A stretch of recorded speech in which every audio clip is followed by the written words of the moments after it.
할렐루야. 이 아침에 참 잘 나오셨습니다. 우리 옆에 분 한번 인사합니다. 잘 나오셨습니다. 큰 은혜 받으십시오. 오늘 본문의 말씀을 통해서 하나님 다시 찾아오시다라는 제목으로 말씀을 나누도록 하겠습니다. 누가 더 사람을 사랑하는가? 누가 더 가족을 더 사랑하는가? 이걸 보면 금방 표시가 나죠. 자녀보다는 아무래도 부모가 더 사랑을 많이 합니다. 어떻게 알 수 있습니까? 대가를 바라지 않죠.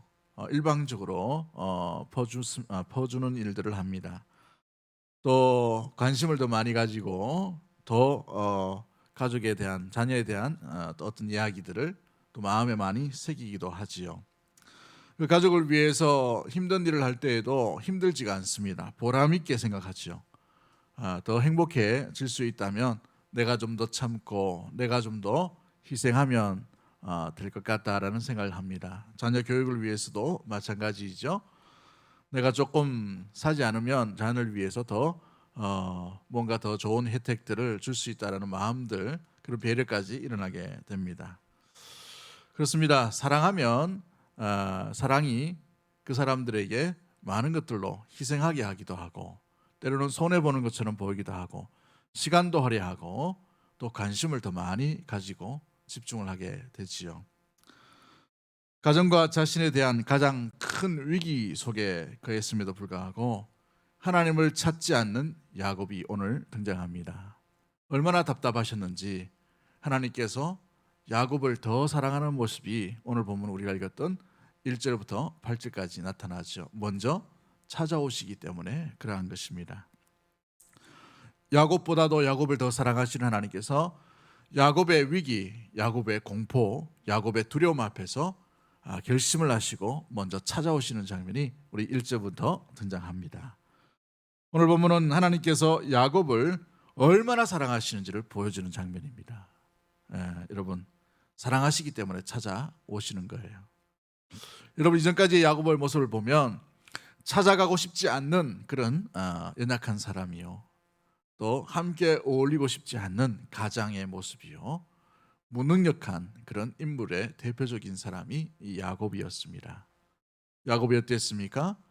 하나님과의 그 수많은 만남과 추억과 은혜와 놀라운 기적을 체험했음에도 불구하고 하나님과의 약속을 까맣게 잊어버려요.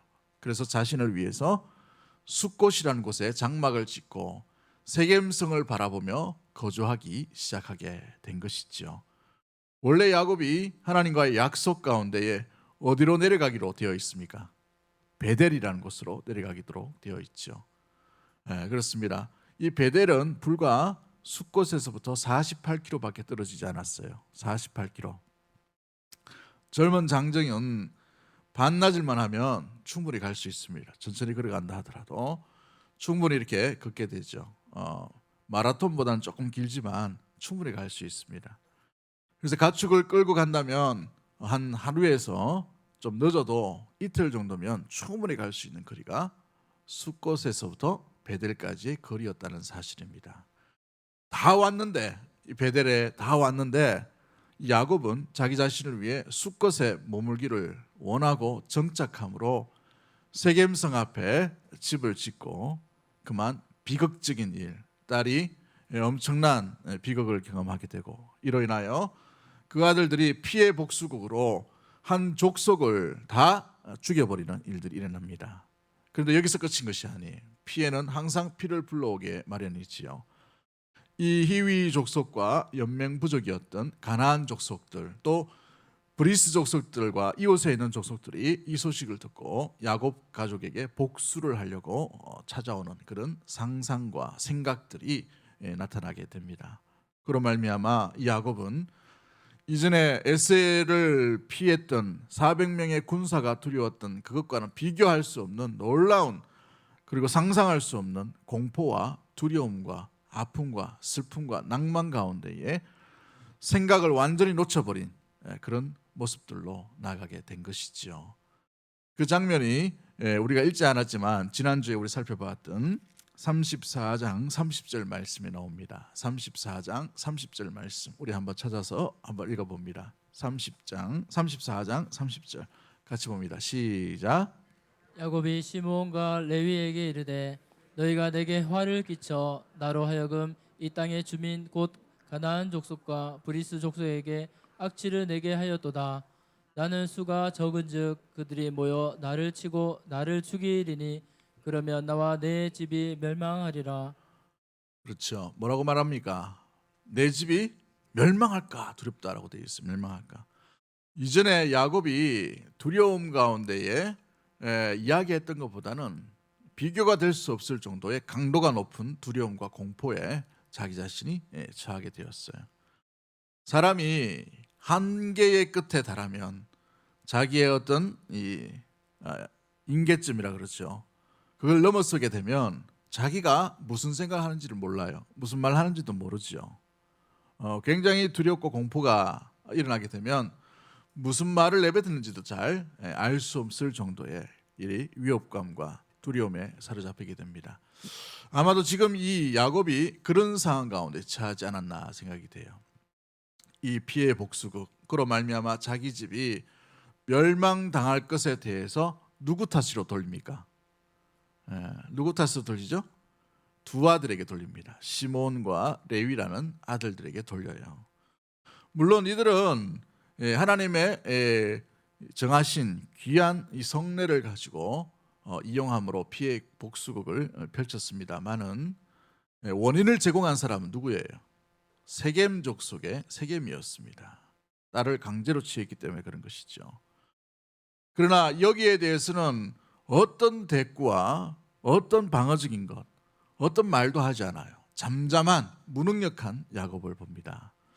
아마도 야곱의 마음에는 세겜의 추장 정도 되면 자기 사위로 마음에 들었다라는 생각을 할 수 있는 가능성이 오늘 본문에 나와요. 왜냐하면 세겜성 앞에 장막을 쳤기 때문에 그런 것이고, 그리고 이 숫곳에서의 삶이 1년 한 달 정도의 거리가 아니라 시간이 아니라 상당한 시간 동안 이곳에 머물렀다는 것을 알 수 있습니다. 구약 성경학자들은 대략 한 10년 정도의 세월을 여기서 보냈다라고 얘기합니다.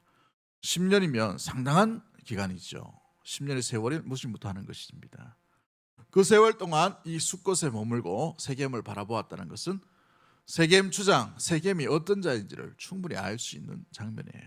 사윗감이라면 비록 방법은 좀 잘못됐지만 충분히 가능성 있는 그런 모습으로 말미암아 아들들과 상의하려고 잠잠했던 그 모습들이 아니었나 이렇게 추정이 됩니다. 성경에는 그런 내용이 없기 때문에 상상할 수 있는 것이죠.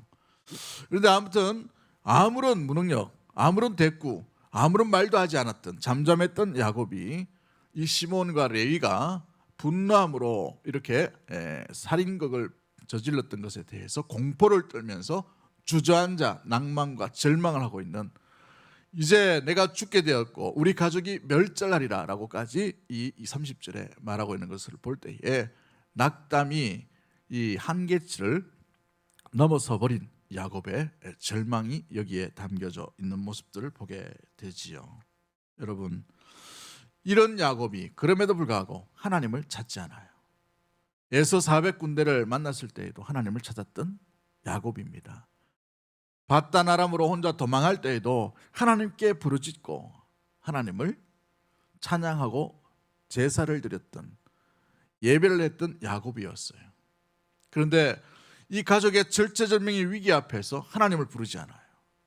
하나님이라고 말만 하면 되는데, 하나님 도와주세요 말만 하면 되는데 부르지도 않고 찾지도 않고 여기까지 생각이 머물지도 않게 되었다는 것이죠. 10년의 세월이 하나님이라는, 하나님을 찾는 그런 마음의 열정까지도, 마음의 생각까지도 하나님을 느끼지 못하는 시간으로 변모해 버렸던 야곱의 모습이었다는 사실이죠. 여러분, 주님과의 멀어짐, 여기서부터 주님을 찾지 않는, 무엇을 바라보는가의 인생이 주님을 부르지도 아니하고 주님을 느끼지도 못하고 주님 앞에 나아가지도 못하게 되는 야곱의 안타까움과 절망의 위기 가운데에 놓여져 있는 모습들이 오늘 본문에 그대로 등장합니다. 여러분, 자녀들이 힘들 때 엄마라고 이렇게 부르면 엄마가 밥도 주죠, 옷도 입혀주죠, 기저귀도 다 갈아주죠. 엄마들은 아이의 울음소리에 민감하죠. 아이 울음소리를 딱 들으면 저거는 기저귀를 갈 때다, 저런 울음이다 라는 압니다. 또 어떨 때 울면 저것은 빨리 젖꼭지를 물려야 된다는 걸 알아요. 또 어떨 때는 아이가 몸이 불편하기 때문에 몸을 뒤집어야 되겠다라는 것을 압니다. 우리 하나님께서도 마찬가지시죠. 야곱보다 더 사랑하시는 우리 하나님께서 야곱의 절규, 야곱의 고통, 야곱의 아픔을 누구보다 더 잘 아시는 하나님이에요. 그냥 하나님이라고 부르면 되는데 그 하나님이란 단어도 부를 수 없을 정도로 하나님을 잊어버렸던 야곱, 얼마나 답답하신지 이제 하나님이 찾아오셨어요. 이걸 통해 볼 수 있는 것은 무엇입니까? 하나님은 우리가 하나님을 사랑하는 것보다 더 많이, 더 깊이, 더 넓게, 더 깊게 우리를 사랑하고 있다는 사실이에요. 우리가 하나님을 사랑하는 것보다 더 놀랍게 사랑하시는 분이 우리 하나님이시라는 사실을 잊지 않는 믿음의 모든 가족들 되기를 주의 이름으로 간절히 축복합니다. 그렇습니다. 우리 예수 그리스도를 이 땅에 보내주신 이유가 뭐예요? 왜 보내셨습니까? 우리가 계산할 수 없고 상상할 수 없는 놀라운 사랑을 하나님께서 가지셨기 때문에 아들 독생자 예수 그리스도까지도 이 땅에 보내주셔서 죽기까지 내어 버려두시는 놀라운 깊이 있는 사랑, 그 사랑을 가지신 분이 우리 하나님 아버지이신 것입니다. 그 하나님께서 선택받은 믿음의 자녀인 야곱이 너무나도 난처한 상황에, 너무나도 절망 가운데, 너무 공포 가운데, 하나님조차 부를 수 없는 그 절망 가운데 빠져 있는 것을 보시고 친히 찾아오셔서 말씀하고 있는 장면이죠. 말씀하고 계셔요. 그렇습니다. 우리 하나님의 이 사랑이 왜 이런 일방적인 사랑을 하시는가? 야곱 정도 되면 정말 깨돌이고 사기꾼 중에 사기꾼이고 무능력하고 자기 가족에 대해서 책임지지 아니하고 변명만 하고 이런 선택받은 자라고 할 수가 없는 야곱과 같은 연약한 자를 왜 이렇게 사랑하시는가? 말씀 연구하면서 묵상하면서 느꼈던 게 뭐냐면 답을 알 수 없는 거예요. 여러분, 사랑에 이유가 있습니까? 그냥 좋은 거죠. 하나님께서 그냥 사랑하시는 거예요. 여러분의 자녀를 이유 있어서 사랑했다면 여러분 자녀를 여기에 계속해서 마음에 품고 사랑할 자가 누구 있겠습니까? 그렇죠? 이유 있다면. 사랑이라는 것은 이유 없이 사랑하는 것이 진정한 사랑이요, 정확한 사랑의 의미인 것입니다. 그렇습니다. 답을 알 수 없는, 이유를 알 수 없는 사랑을 가지신 분이 우리 하나님 아버지이신 것이죠. 그러므로 야곱에게 끝까지 다시 찾아와 주시고 다시 말씀하여 주시고 다시 붙들어 주시고 다시 회복해 하여 주시고 찾아와 주셔서 살 길을 말씀하고 계시는 분이 오늘 우리가 1절에 만나는 그 하나님이시라는 사실입니다. 우리 1절 다시 한번 읽어보도록 합니다. 그 하나님이 야곱에게 어떤 말씀을 주시나요? 1절 같이 봅니다. 시작. 하나님이 야곱에게 이르시되 일어나 베델로 올라가서 거기 거주하며 내가 내 형 에서의 낯을 피하여 도망하던 때에 내게 나타났던 하나님께 거기서 제단을 쌓으라 하신지라. 아멘. 오늘 주어가 누구로 되어 있습니까? 하나님이라고 되어 있어요. 34장까지 주어는요 야곱이었어요. 디나였습니다. 그 아들들이었어요. 그런데 오늘 35장부터는 주어가 바뀝니다. 하나님이 하시는 거예요. 하나님께서 찾아오시는 장면이 오늘 1절에 나타나고 있는 것이죠. 여러분, 여기서 우리가 얻을 수 있는 교훈이 뭡니까? 우리는 하나님을 외면하고 하나님의 마음에 쏙 들지 못하게 때로는 하나님이라는 단어를 잊어버릴 만한, 우리의 세월들, 우리의 이 도시의 삶이 너무나도 바쁨으로 말미암아 하나님께 나아가고 하나님과 약속을 지키지 못하는 그 상황 가운데 우리가 나아간다 하더라도 그 위기 가운데 하나님이라는 단어, 하나님께 나아감, 하나님께 기도함, 이것도 까맣게 잊어버리는 그 순간이 온다 하더라도 하나님의 사랑은 취소하지 않은 사랑이요, 찾아오시는 하나님의 사랑이라는 사실입니다. 혹시 이 자리에 하나님의 관계와 하나님과의 관계가 상당히 멀어져 버린 분들이 계시다면 오늘 이 시간에 말씀으로 찾아오시는 하나님을 만나는 믿음의 모든 가족들이 되기를 주의 이름으로 간절히 축복합니다. 할렐루야. 그렇습니다. 우리 하나님은 일방적으로 사랑하시고 끝까지 붙드시고 끝까지 찾아와 주시고 끝까지 사랑하여 주시고 끝까지 하나님의 백성이 회복되기를 원하시는 분이 우리가 믿는 신실하신 하나님이라는 사실인 것이지. 그렇습니다. 그 독생자 예수 그리스도를 끝까지 사랑하심으로 말미암아 이 땅에 보내주시고 우리가 하나님의 자녀로 영원한 생명을 얻도록 만들어 주신 분이 우리 하나님 아버지의 놀라운 포기하지 아니하시는, 포기를 모르시는 하나님의 사랑이라는 사실입니다.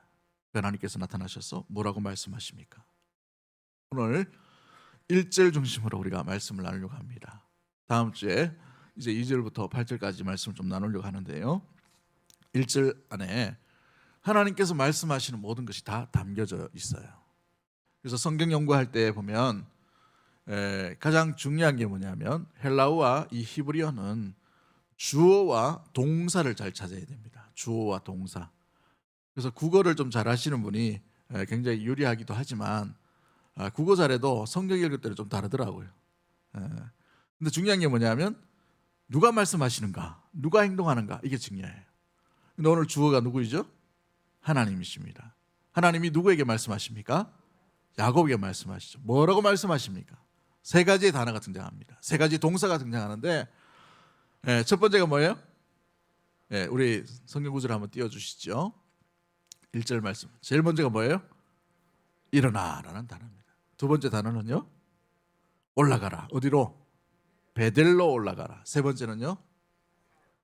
거기서 살아라는 거예요. 살아라. 어떻게 살아라는 거예요? 제단 쌓고 살아라. 이 세 가지 단어예요. 첫 번째가 뭐라고요? 일어나라. 두 번째가요?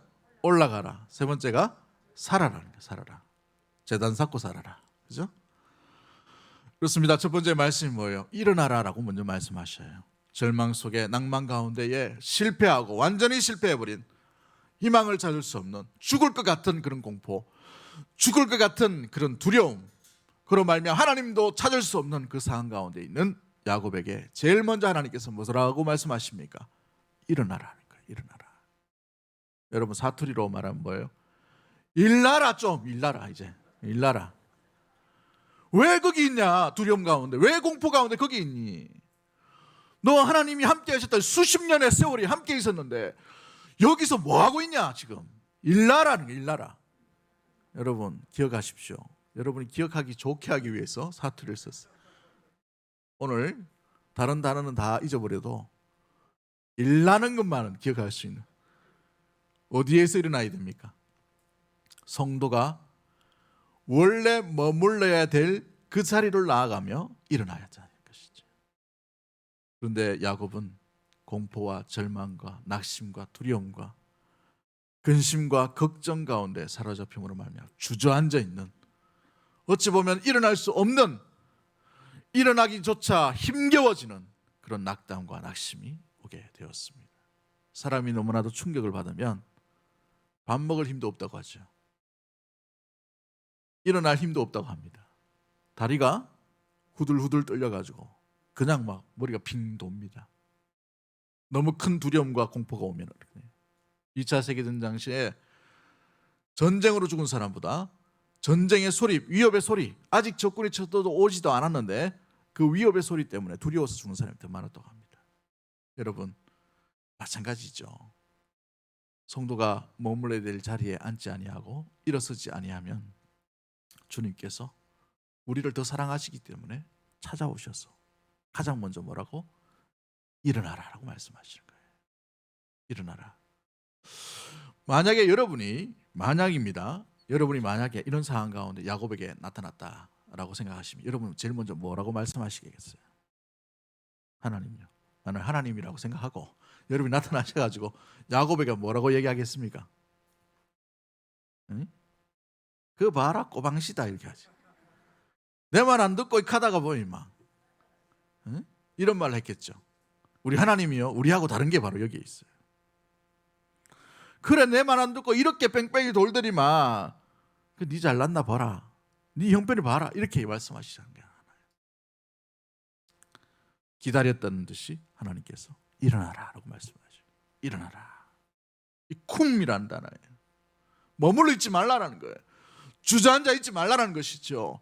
네가 머물러 있던 그 자리가 아니야. 일어나는 인생이 되라.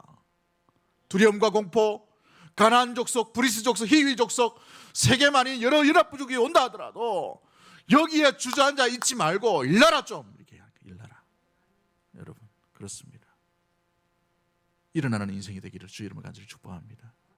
여러분에게 다가오는 어떤 공포, 어떤 두려움, 어떤 걱정과 어떤 염려에도 성도는 주저앉아 있는 자가 아니라 주님을 의지하고 일어서는 인생이 되어야 하는 것이지요.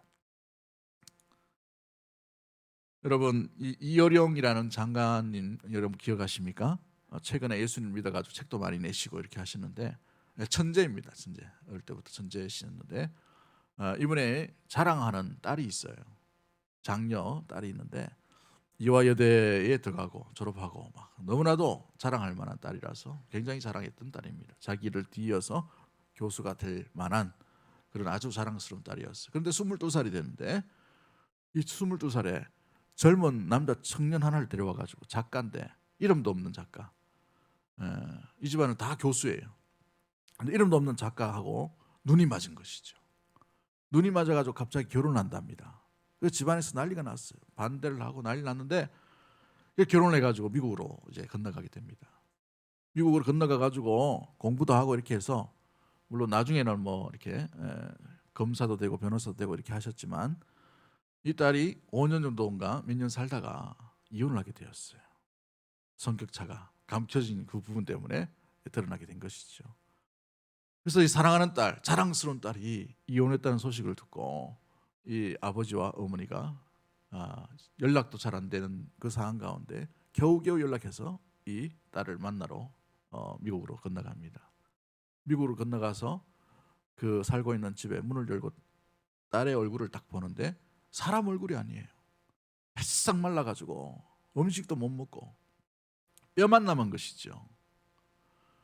그럴 때 여러분이 부모라면 뭐라고 말씀하시겠습니까? 꼬방시다 이렇게 얘기할까요? 아니에요. 이 부부가 그 딸을 안고 난 뒤에 왜 집에 오지? 왜 이러고 있니? 그리고 자기 부인에게 이렇게 얘기했다고 합니다. 얘 좀 먹여. 이러다 죽겠어. 이렇게 얘기한 것이. 사랑이 많은 사람은 항상 책망보다는 먼저 그 영혼을 먼저 생각하게 되어 있어요.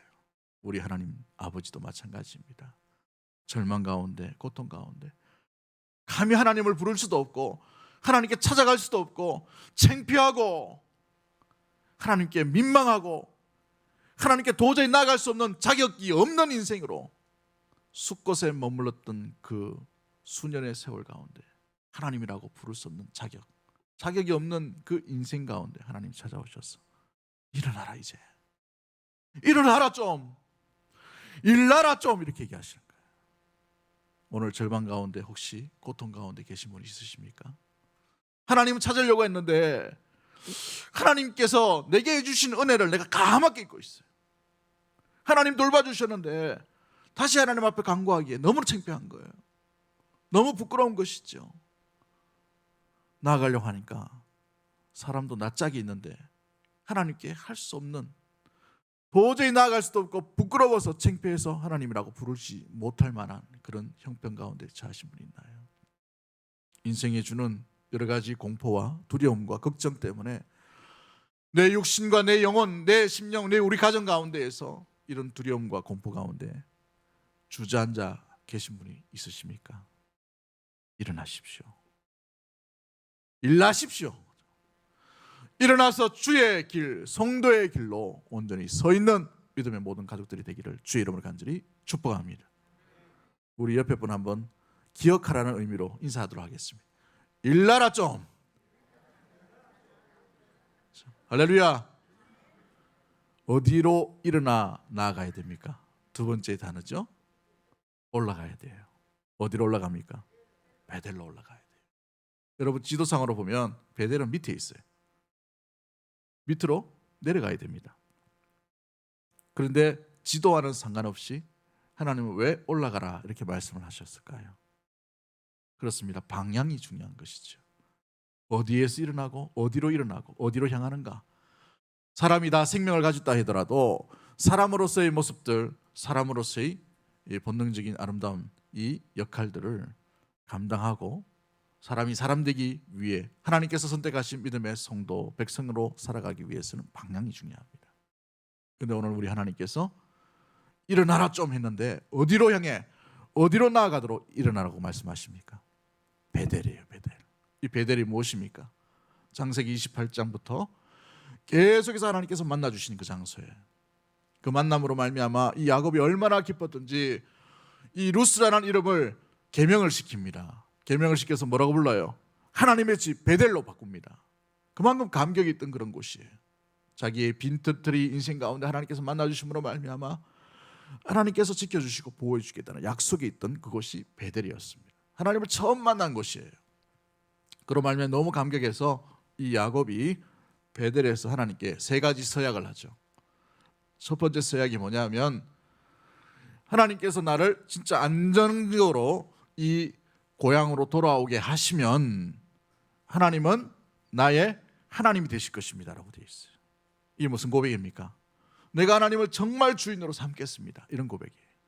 그런데 어디에 머물렀어요? 숫것에 머물러 있습니다. 하나님을 나의 주인으로 모시고 고백은 했는데 따라가지 못하는 삶 가운데 어정쩡하게 숫곳에서 세겜을 바라보는 삶을 살아가고 있는 것이죠. 두 번째 그가 고백하는 게 뭡니까? 이곳이 하나님의 집이 될 것입니다 라고 얘기합니다. 그래서 베델이라고 곱치죠. 무슨 의미입니까? 하나님을 섬기는 장소가 될 것입니다. 누가요? 자기 자신이에요. 하나님을 예배하는 인생으로 살아가겠습니다 라는 고백이 베델, 하나님의 집입니다 라는 고백 가운데 있게 되는 것이죠. 마지막 세 번째로 야곱이 이 베델에서 고백한 게 뭡니까? 나를 무사히 돌아오게 하시면 나의 모든 재산의 10의 1조를 하나님께 온전히 드리겠습니다 라는 10의 1조를 서약하는 장면이 이 베델에서 만났던 하나님 앞에 감격 가운데 그가 스스로 고백하는 내용 가운데 있게 됩니다. 야곱은 까맣게 다 잊어버렸어요. 하나님의 집이 아니라 자신의 집을 위해 숫곳에다 장막을 쳤습니다. 하나님을 나의 하나님으로 모시며 살아가야 되는데 세겜성을 내려다보면서 세겜성의 가치를 자기의 모델로 삼고 자기의 생각과 기준으로 삼음으로 말미암아 살아갔던 세월이었어요. 하나님께 10의 1조의 서약도 까맣게 잊어버리고 또 재산을 증식하기 위해 도시 근처에서 자신을 위해 살아갔던 인생이 야곱이었다는 사실입니다. 그런데 사람은 잊어버려도 하나님께서는 기억하십니다. 야곱을 만났던 것이 너무나도 좋으신 하나님께서 그 하나님과의 만남, 하나님의 뜻, 하나님의 약속, 하나님의 계획, 하나님의 은혜, 하나님의 보호하심, 하나님의 언약이 있는 그 베델로 나아가라라고 말씀하고 있는 것이지요. 사랑하는 성도 여러분, 우리는 주의 부르심을 받고 일어서 있는 인생으로 살아갑니다. 그러나 우리의 방향이 어느 방향으로 나아가는지 우리 자신을 면밀히 돌아보았으면 좋겠습니다. 주님께서 세워주시고 생명을 주셨는데 그 방향이 주님이 원하시는 그 방향이 아니라 세상을 바라보는 그 방향, 세겜성을 바라보며 나만의 숫곳을 지으려고 하는 나 자신만을 위한 방향이라면 우리는 잘못된 방향으로 나갈 수밖에 없는 것이지요. 방향을 돌리십시오. 주님이 원하시는 베델로 올라갈 수 있는 믿음의 모든 가족들이 되기를 주의 이름으로 간절히 축복합니다. 세상 사람들은 그것이 내려가는 길이라고 생각할 수 있어요. 내리막길이라고 생각할 수 있어요. 손해보는 길이라고 할 수도 있습니다. 미련한 길이라고 할 수도 있어요. 그러나 성도가 나가야 될 방향은 주님께서 뜻하시는 방향인 베델로 올라가는 그 방향이 되어야 한다는 사실이죠. 할렐루야. 그 방향의 그 방향키를 여러분 놓치지 말고 항상 고정함으로 말미암아 주님이 뜻하시는 방향으로 올라가는 인생이요, 올라가는 신앙이 되기를 주의 이름으로 간절히 축복합니다. 세 번째가 뭡니까? 거기 살라라고 되어 있어요. 베델에서 살라는 겁니다. 여러분 제일 목적이 뭐냐면 베델에서 사는 거예요. 사는 거. 어떻게 사는 겁니까? 뭐 하면서 살아가요? 그렇죠. 제단을 쌓는 겁니다. 여러분 그런데 야곱이 365일 맨날 제단을 쌓았을까요? 어떤 의미입니까? 제단을 쌓는 것은 무엇을 의미하는가요? 하나님의 은혜를 이제 앞으로는 잊지 말고 기억하며 살아가라는 거죠. 의미가 바로 이 제단을 쌓는 인생으로 살라라고 이렇게 말씀하고 있는 것이죠. 하나님을 잊어버리지 말라는 겁니다. 하나님을 찾는 것을 놓치지 말라는 것이죠. 하나님이 누구인지를 잊어버리지 말라는 것입니다. 하나님께서 어떻게 하셨는지를 놓치지 말라는 거예요. 리멤버입니다. 기억하라는 거예요. 놓치지 말라는 의미가 바로 제단을 쌓는 것입니다. 그렇습니다. 성도의 삶은 여기에 있는 것입니다. 예배당 안에서의 삶이 아니라 우리 성도들이 세상 가운데 살아가며 제단을 쌓는 인생의 모습도 마찬가지인 것입니다. 우리는 설거지하면서 주님을 기억해야 돼요. 우리는 책상에서 일을 하면서도 주님을 기억해야 됩니다. 우리는 공부하면서도 주님을 기억해야 되는 것입니다. 우리는 직장 속에서도 주님을 기억해야 되는 것입니다. 우리는 버스를 타면서도 주님을 기억해야 되는 인생으로 나가야 되는 것입니다. 아무 할 일이 이 땅 가운데 직업이 없다 하더라도 우리 기억 속에 주님을 놓치지 않는 것이 바로 거기 살며 제단을 쌓는 인생으로 살아가는 아름다운 모습이 되는 것이지요. 주님을 잊어버리지 마십시오. 주님께서 우리에게 어떻게 하시는지를 놓치지 않게 되기를 주의 이름으로 간절히 축복합니다. 하나님이 원하시는 것이 이것이 다예요. 베델에서의 삶, 맨날 이 돌담을 쌓는 그 인생이 아니라 돌단을 쌓는 의미처럼 우리 하나님을 기억하며 베델의 하나님을 놓치지 않도록 살아가는 것이지요.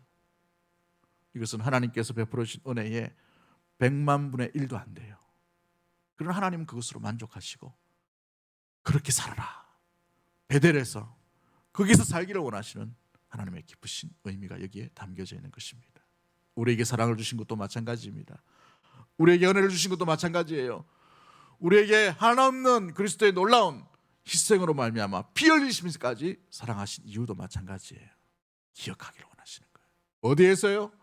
오늘 이 시간에 여러분의 삶 가운데, 월요일부터의 삶 가운데, 여러분의 가정과 직장 속에서 여러분의 보내는 모든 시간 가운데에서 제단을 쌓음으로 거기에 거주하는 인생으로, 하나님을 기억하는 인생으로 살아가기를 원하고 계시는 것이지요. 제 딸 이야기를 해서 죄송합니다. 가족 이야기는 잘 안 하려고 하지만 어느 날 갑자기 군대를 가겠다고 합니다. 딸입니다. 그래서 해군을 가려고 해요. 그래서 제가 해군은 좀 위험해요. 배 타면 좀 위험하니까 공군을 차라리 가려면 가라 이렇게 해서 공군을 가게 되었어요. 하사관으로 지금 임명이 돼가지고 훈련을 받고 인관했습니다. 인관했는데 이제 코로나 때문에 이제 오고 가지도 못하고 있다가 몇 주 전에 이제 왔어요. 잠깐 왔다가 이제 발령도 받고 이렇게 했는데 첫 월급을 받았답니다. 첫 월급을. 자기 딸 하나 벌어본 처음이죠. 알바도 좀 했지만 처음 월급 받았다고 자기에게 용돈 준 사람을 다 기억하고 하나씩 다 쏜 거예요. 군인은 월급 얼마 안 됩니다. 하사관 다 이게 쏴요. 물론 11조 따로 떼고 감사예금 따로 떼고 막 이렇게 했는데 아무튼 그래가지고 이제 뭐 이렇게 하더라고요. 그래서 제가 이제 주일 또 밤이면 또 부대 복귀해야 되니까 이제 밤에 이제 태워주러 이렇게 갔어요. 근데 주일 밤은 저한테는 굉장히 피곤한 시간입니다. 저는 주일날 한 4시, 5시쯤 되고 맞춰가지고 집에 들어가면 밥 먹고 난 뒤에 바로 뭐 세수만 잠깐 하고 잡버립니다. 자고 난 뒤에 이제 좀 일어나고 이렇게 하는데 아무튼 이 애를 태워주려고 지금 태워주러 나갔어요. 근데 너무나도 피곤한 길이죠. 한 2시간 정도 가는데 2시간 두고 가다가 이제 이 배가 고파가지고 딸애가 이제 밥을 먹여서 데려다 줘야 되겠다 싶어가지고 밥을 이렇게 사주려고 들어갔어요. 들어갔는데 앉아서 딱 있다가 메뉴를 보더니만 뭐든지 시키라고 이렇게 가는 거예요. 응? 뭐든지 시키라고. 이게 뭐 말입니까? 지가 내겠다는 거예요. 네가 내려고 하니까 자기가 낸대요. 근데 이 22년 동안 아이를 키우고 여러분 그 얼마 되지 않는 그 식사값이시지만 여러분 22년 만에 뭐 쏟아부었던 것, 희생했던 것, 모든 것이 눈 녹듯이 그 뭐 이 주일날 피곤한 거 눈 녹듯이 다 나가 버려. 그 한마디에 얼마나 감사하고 감격하는지 아직도 기억하잖아요. 그런데 이걸 생각하면서 제가 돌아본 게 있습니다. 우리 하나님께서 원하시는 게 뭘까?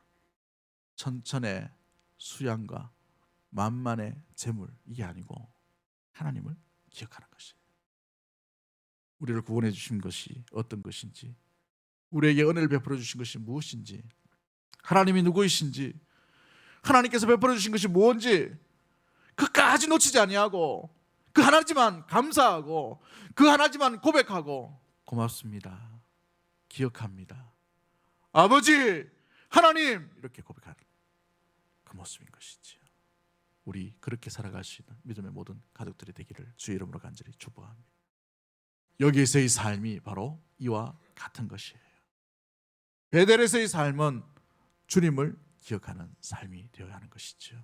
우리 이 땅에 남겨진 인생 가운데 때로는 수만 가지 어려움과 고통이 우리에게 찾아오겠지만 놓치지 말아야 될 것은 주님이 누구이신가, 주님이 우리에게 무엇을 베풀어 주셨는가, 주님께서 어떤 사랑을 우리에게 주셨는가. 수많은 기억이지만 그 한 가지 놓치지 아니하고 주님을 기억하며 살아가는, 거기에서의 삶을 살아가는 믿음의 모든 가족들이 되기를 주의 이름으로 간절히 축복합니다. 우리 이 시간에 찬양 하나 하도록 하겠습니다. 주가 일하시네, 주가 일하시네. 날이 저물어 갈 때, 빈들에서 걸을 때, 그때가 하나님의 때. 우리 믿음으로 한번 고백합니다.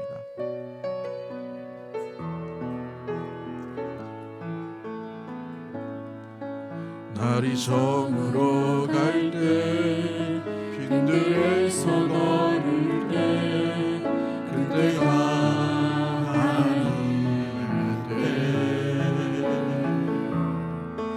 내 힘으로 안 될 때, 빈손으로 걸을 때, 내가 고백해 여호와 이래. 우리 모인 이곳에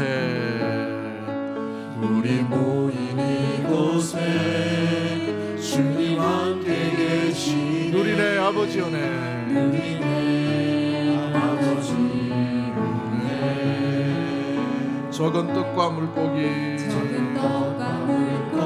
내 모든 걸 드릴 때, 모두 고백해 여호와 이래.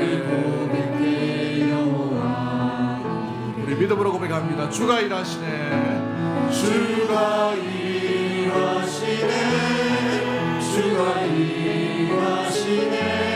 주께 아끼지 않은 자에게 주가 일하시네, 주가 일하시네. 신뢰하며 우리 두 손 높이 고백합니다. 주가 일하시네, 주가 일하시네.